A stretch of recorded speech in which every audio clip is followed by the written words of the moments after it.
Saudara-saudara pendengar yang kami kasihi dimanapun Anda berada, Anda kembali bersama kami dalam acara Telaga, Tegur Sapa Gembala Keluarga.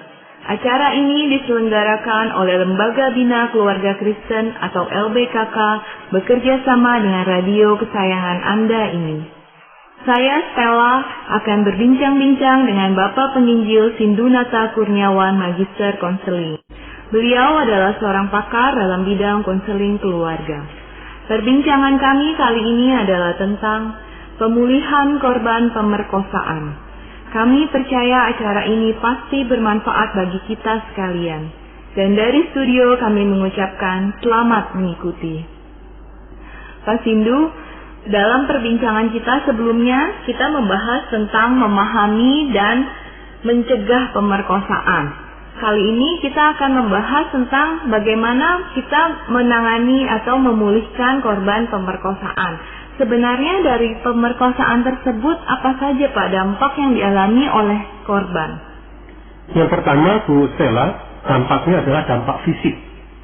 Itu yang paling mudah kita kenali atau kita rasakan sebagai korban, yaitu adalah luka fisik ya, dari pukulan, cekikan, cakaran, yang bahkan bisa sampai dalam bentuk kulit yang terkoyak, yang berdarah, sampai mungkin mengalami patah tulang atau gigi patah, itu juga bisa.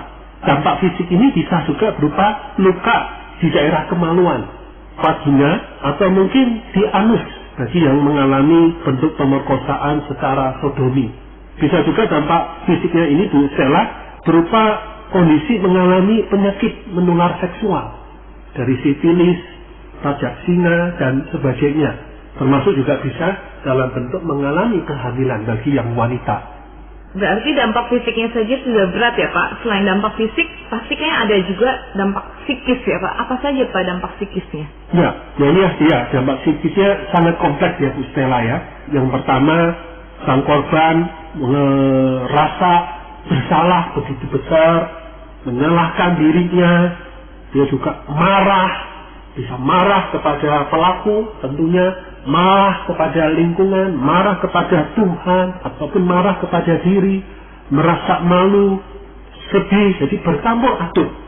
Seperti itu Bu Stella. Mungkin juga ada sulit tidur gitu ya Pak?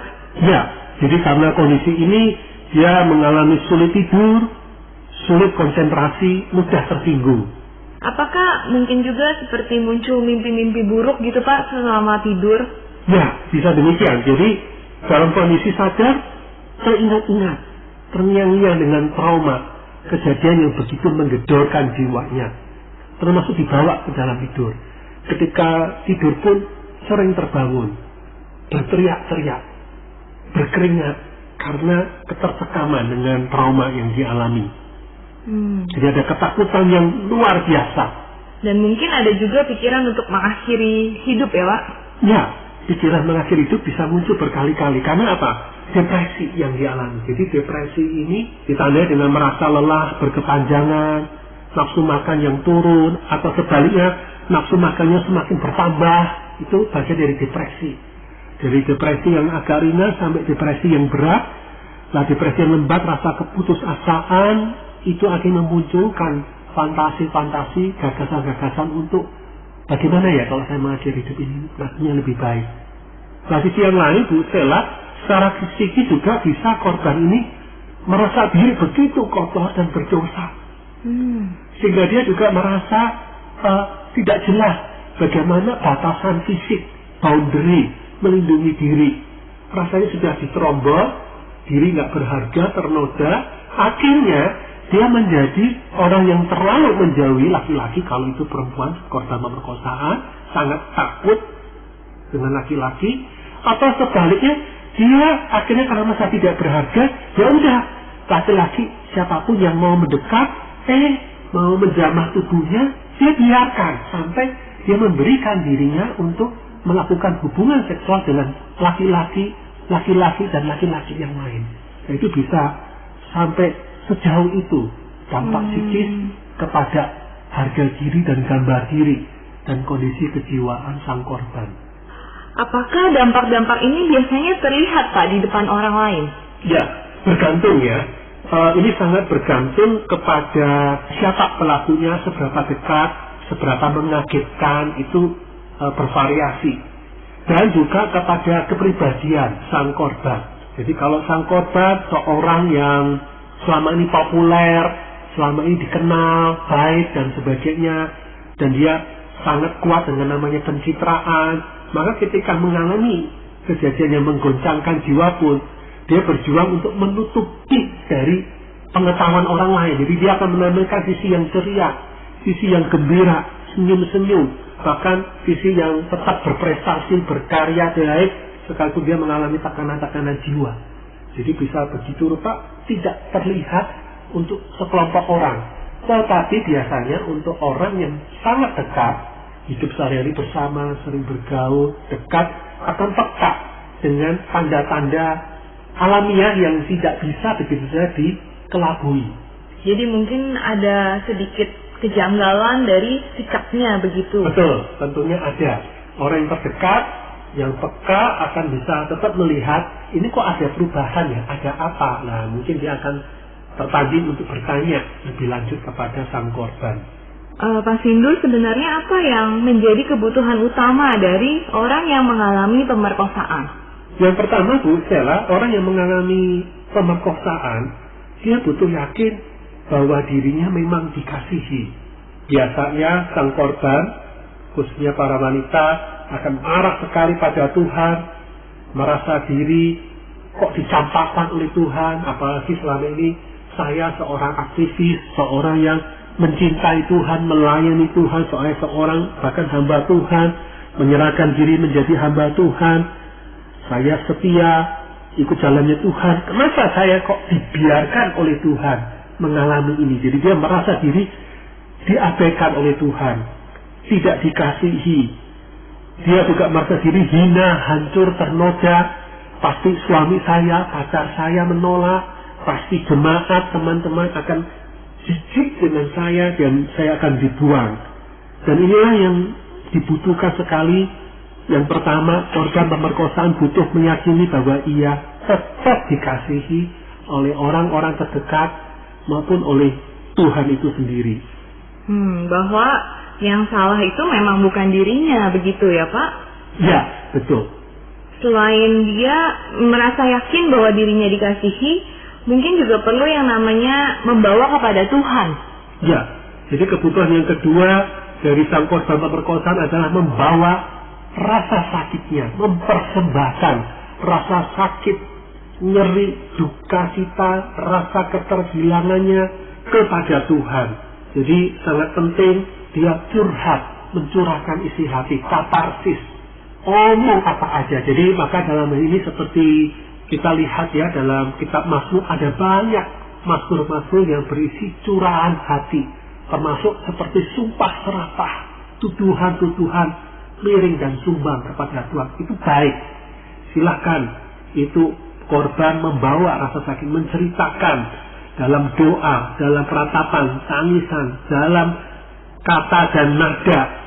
Dengan begitu sampah-sampah ini tidak tersimpan, tapi terkeluarkan sebagai persembahan yang hidup kepada Tuhan. Persembahan yang bahkan dikatakan hati yang hancur, jiwa yang remuk redam, sungguh itu menjadi persembahan yang jauh lebih berharga dari korban bakaran manapun. Itu kata firman Tuhan. Jadi ini penting untuk membawa segala yang dirasakan kepada Tuhan. Itu kebutuhan yang kedua, Bu Stella. Apalagi Pak kebutuhan dari orang yang mengalami pemerkosaan ini?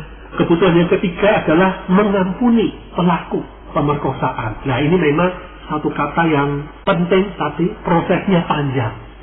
Dan sulit sekali ya Pak? Betul. Jadi saya sendiri tidak mempersalahkan kalau seorang korban pemerkosaan sangat tidak bersedia untuk mengampuni, karena memang terlalu dalam. Apalagi pelakunya orang yang sangat dihormati dan melakukannya pemerkosaan itu dengan cara yang brutal apalagi.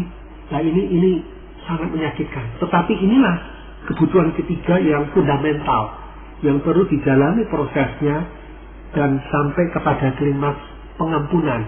Karena hanya dengan pengampunan itulah maka beban sampah ini benar-benar akan terputus cengkeramannya terhadap jiwa sang korban. dalam ini penghiburan kita adalah pengampunan itu memang bukan tindakan manusiawi, tapi tindakan ilahi. Dan itu sangat mungkin kita lakukan dalam posisi pun sebagai korban aniaya seksual atau pemerkosaan. Jadi kita butuh yang namanya meminta anugerah dan kekuatan dari Tuhan untuk bisa mengampuni. Bukan hanya meminta, tetapi lebih tepatnya mempraktekkan. Jadi kesanggupan mengampuni itu sudah ada. Kan kita orang berdosa, bagian kita api neraka. Tapi Allah sudah mati untuk kita di kayu salib dan bangkit hari ketiga di saat kita masih menjadi pendosa, pemberontaknya Allah. Anugerah yang tidak berdampak sudah kita terima. Bagian kita adalah membagi-bagikan dengan murah hati anugerah yang dilimpah itu kepada yang bersalah, termasuk kepada pelaku kekerasan atau pelaku pemerkosa. Jadi pertanyaan bukan apakah saya bisa atau tidak, bukan, tapi apakah saya mau dan bersedia atau tidak. Nah inilah dia, maka pengampunan itu tindakan iman, bukan tindakan perasaan, tindakan kebersediaan, ketaatan. Nah inilah satu pengharapan kita untuk kita yang menjadi korban atau kita yang mendampingi korban, Bu Stella. Kalau begitu, apakah ada tahap-tahapan Pak di dalam orang yang mengalami pemerkosaan ini untuk bisa mengalami pemulihan? Ada, Bu Stella. Jadi tahap-tahapnya sama persis dengan tahap-tahap orang melalui masa-masa perkabungan atau duka cita ketika ditinggal orang yang dikasihi, ketika mengalami sakit terminal, termasuk ketika menjadi korban kekerasan seksual atau pemerkosaan. Apa saja Pak tahapannya? Jadi kita bisa membagi dalam 5 tahap. Tahap pertama, tahap keterkejutan, rasa syok, ya, terkejut sekali, kok bisa ini terjadi? Apa ini? Seperti mimpi di siang bolong. Tahap yang kedua adalah melakukan penyangkalan, denial. Tidak mungkin, ini tidak terjadi, ini bohong, ini ilusi. Ini tidak mungkin terjadi. Saya nggak mungkin mengalami ini. Tahap yang ketiga adalah kemarahan, anger. Saya nggak terima ini. Kalau aku ini keterlaluan, saya marah. Marah mungkin kepada keluarga yang tidak melindungi, marah kepada diri, marah kepada Tuhan. Tahap yang keempat yaitu adalah perkabungan, mourning, meratap. Masa ini biasanya cukup lama, Bu Stella. Bisa berapa minggu, bulan, bahkan tahun. Ada perasaan depresi, rasa bersalah, rasa keterhilangan, rasa kesepian, kepanikan, menangis terus-menerus tanpa sebab yang jelas. Bahkan bisa dalam bentuk simptomatik penyakit-penyakit fisik ringan, migrain, mengalami sesak nafas, mengalami sakit mah, bisa seperti itu. Yang kelima, yang terakhir adalah pemulihan, pembingkaian ulang, perdamaian. Itu tahap menerima atau recovery, acceptance. Di sini orang sudah pada titik menerima apa yang terjadi dan dia sudah mengeluarkan sampah-sampah emosi negatifnya dan dia mulai menerimanya dengan pemahaman yang baru dan menjalani kehidupannya yang baru itu. Dan 5 tahap ini, Bu Stella, tidak kaku dan baku, tapi bisa maju mundur. Kalau begitu, apa Pak hal-hal yang bisa dilakukan yang membantu untuk seorang korban pemerkosaan akhirnya bisa mencapai pemulihan? Yang pertama, Bu Stella, memang perlu menerima semua emosi itu.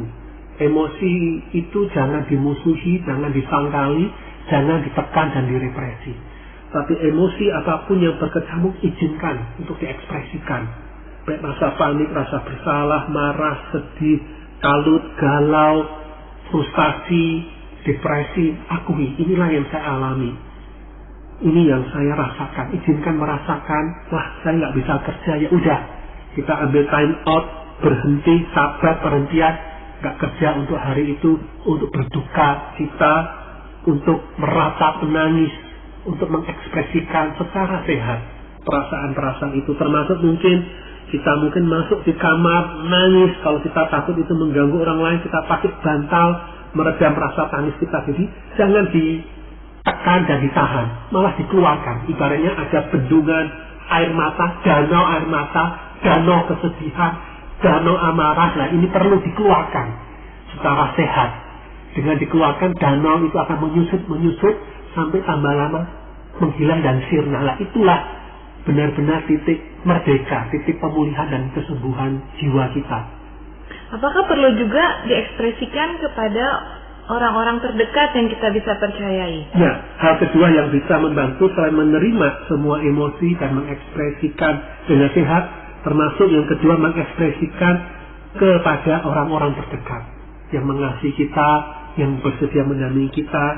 Itu penting, termasuk mengekspresikan kepada konselor atau psikolog dan hamba Tuhan yang berkompeten. Ini penting mengekspresikan diri. Apalagi Pak yang bisa dilakukan? Yang ketiga, tidur dan beristirahat.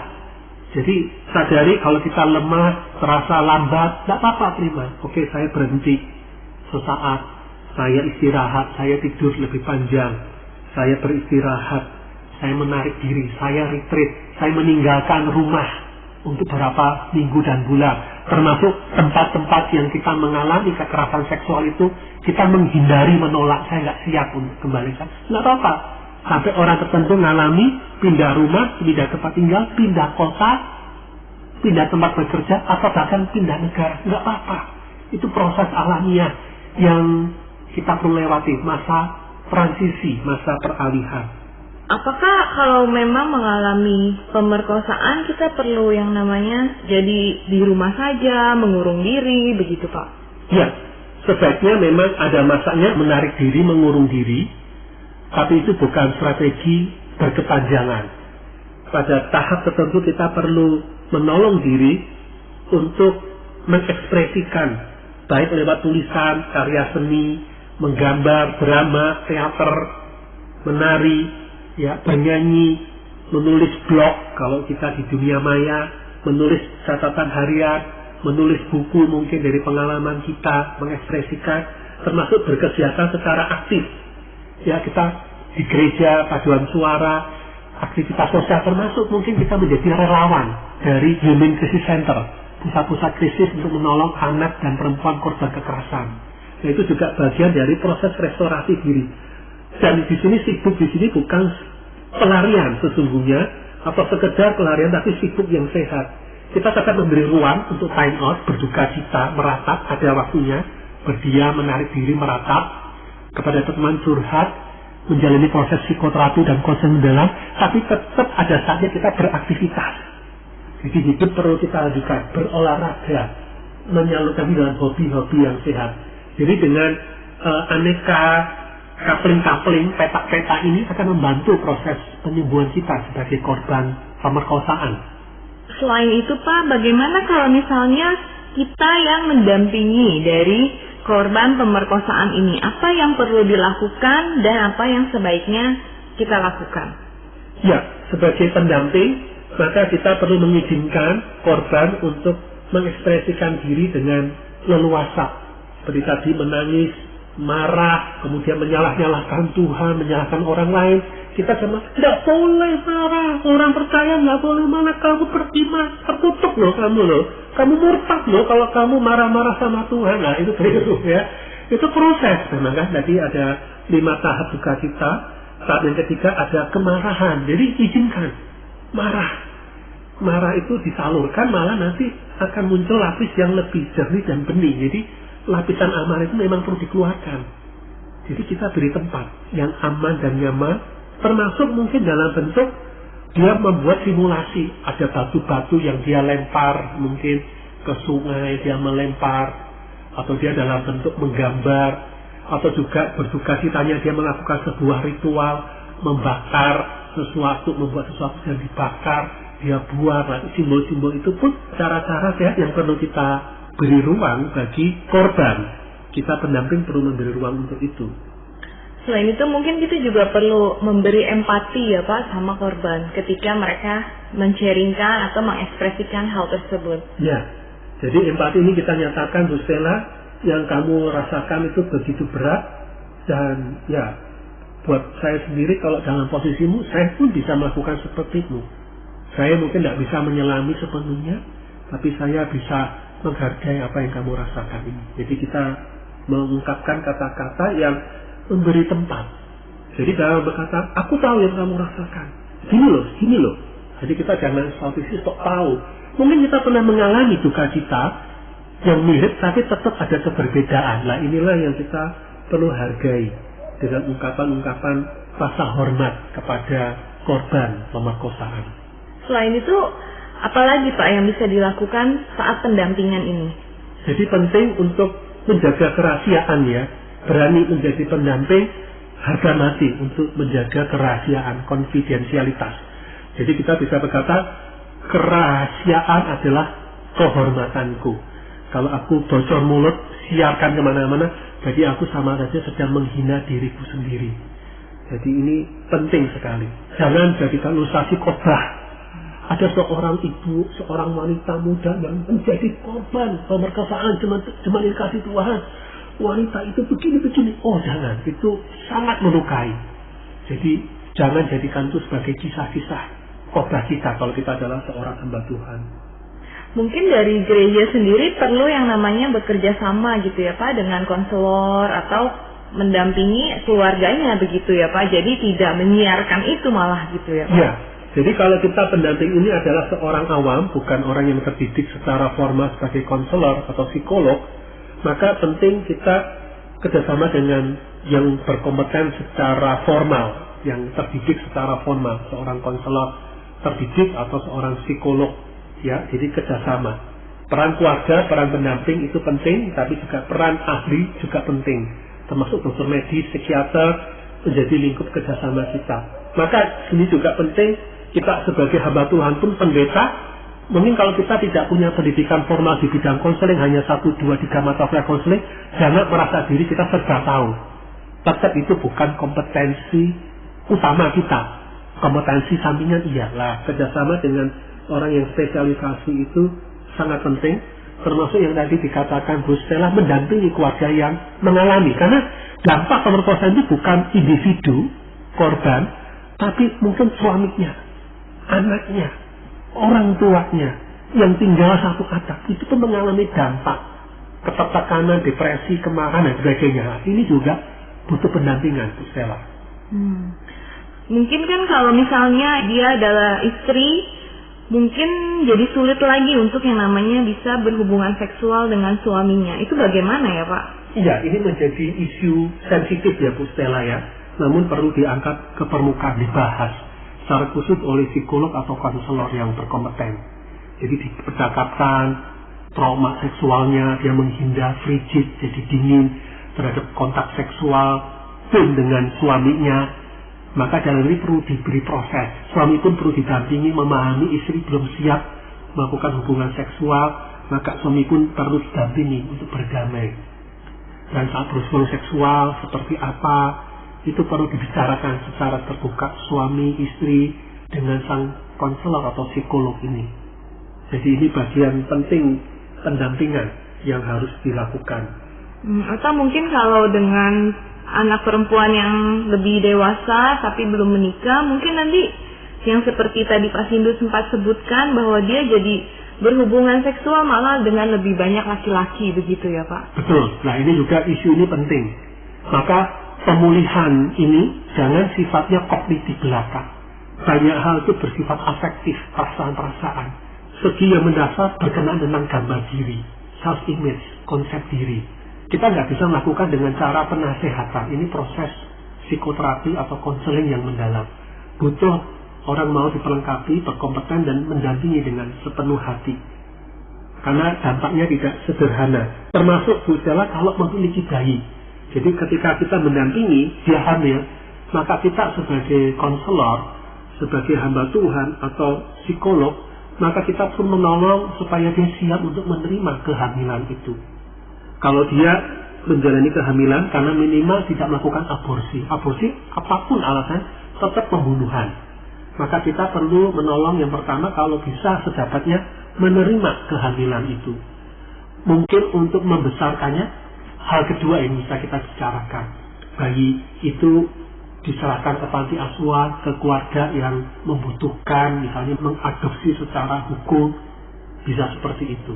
Tetapi kalau sampai pada titik ini harus aborsi, misalnya Pak, misalnya kasus yang dulu pernah terangkat secara nasional, kerusuhan Mei 98, pemerkosaan massal.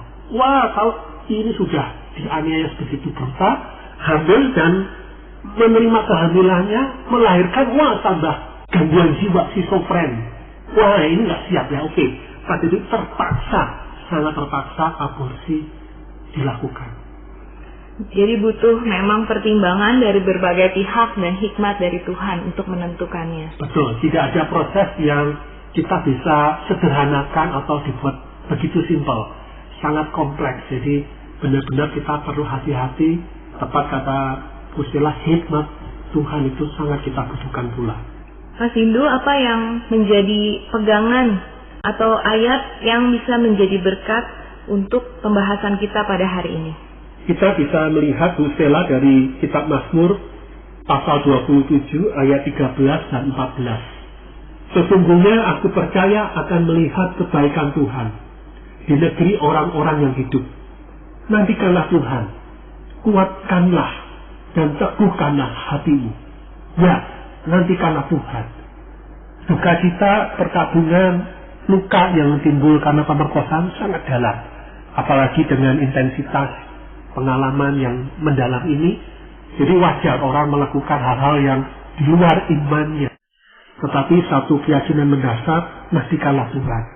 Ketika Tuhan mengizinkan terjadi, kita nggak bisa memahami pasti. Kita marah, kita kecewa, menyalahkan, tapi berilah waktu. Jalani proses. Mungkin butuh sekian bulan, bahkan sekian tahun. Tapi kalau hati kita mau melembut, menerima dengan iman, percaya bukan karena melihat, tapi percaya karena mau taat, ini akan menolong kita menjalani keterlukaan. Dan dari keterlukaan itu muncul kemuliaan. Dari yang hina muncul hal yang terhormat. Dari yang pahit muncul yang manis. Inilah pengharapan kita sebagai korban ataupun pihak-pihak yang terkena dampak karena pemerkosaan ini, Bu Stella. Terima kasih Pak Sindu. Para pendengar sekalian, terima kasih Anda telah mengikuti perbincangan kami dengan Bapak Penginjil Sindu Nata Kurniawan, Magister Konseling dalam acara Telaga, Tegur Sapa Gembala Keluarga. Kami baru saja berbincang-bincang tentang pemulihan korban pemerkosaan. Bagi Anda yang berminat untuk mengetahui lebih lanjut mengenai acara ini, silahkan menghubungi kami lewat surat. Alamatkan surat Anda ke Lembaga Bina Keluarga Kristen atau LBKK, Jalan Cimanuk 56 Malang. Atau Anda dapat mengirimkan email ke telaga@telaga.org. Kami mengundang Anda mengunjungi situs kami di www.telaga.org. Saran-saran, pertanyaan, serta tanggapan Anda sangat kami nantikan. Akhirnya dari studio kami mengucapkan terima kasih atas perhatian Anda dan sampai jumpa dalam acara Telaga.